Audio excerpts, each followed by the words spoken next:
By the end of this video, you will have an understanding of how to determine the Polycount budget for your game.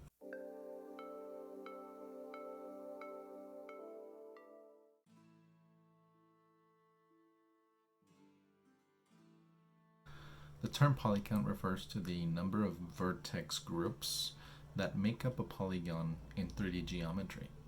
In game development, all polygons are made up of 3 vertices, which make up one triangle. All 3D models or assets are made up of these triangles.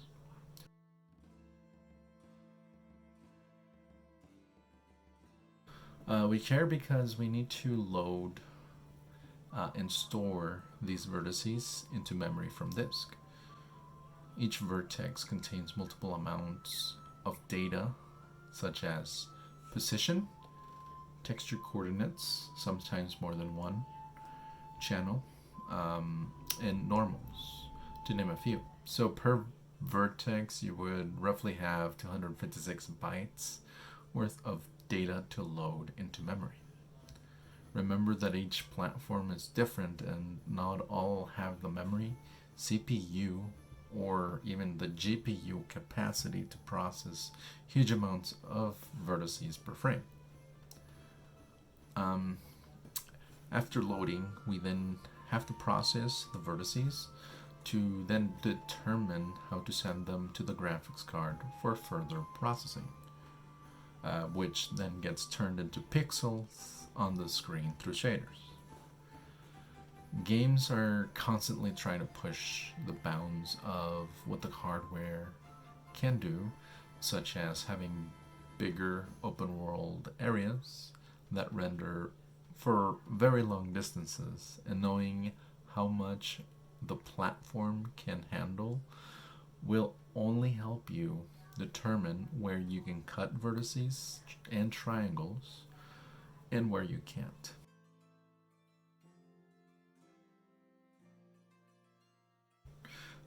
Every developer needs to know the platforms and hardware that they are developing for.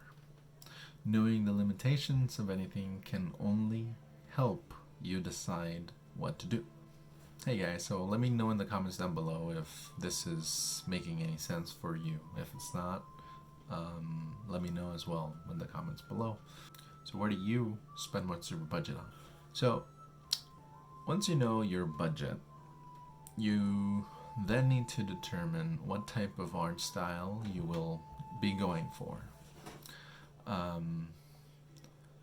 The more realistic, usually the more vertices you're gonna use. After having the art style set, then we need to determine what will be seen mostly by the players. We usually want the characters to have most of the vertices, which means that the buildings and the props will need to have less polycounts.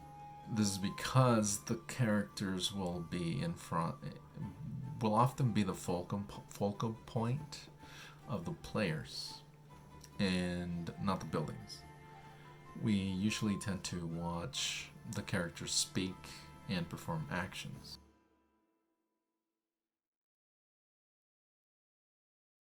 So regardless of art style, you will often find that the face will contain a lot, if not most, of your polycount budget for that character. This is because faces are complex and we usually need to have a lot of geometry for animation and deformation and detail purposes. The rest of the body can be pretty minimal. In some cases, you will find that you can get away with fewer vertices on the face, and usually this is in lower end devices or devices that have smaller screens, such as handheld devices and mobile devices, because you cannot see that much detail in a small screen. If there's anything else you guys want me to cover, let me know, and we'll get that in for you. Thank you and have a great day. So I hope you guys liked this video, and I hope you guys learned something today. Let me know what was your big takeaway on this video in the comments down below. Be sure to like and share this video. This allows me to rank better in the YouTube algorithms, and it helps so that other people can find my videos. Subscribe to my channel if you haven't already, and click on that bell icon to get notifications whenever I upload any new videos every week.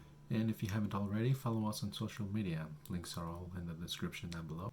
If you want to receive a detailed cheat sheet on what we just covered, click on the link down below and subscribe to our mailing list with your contact information.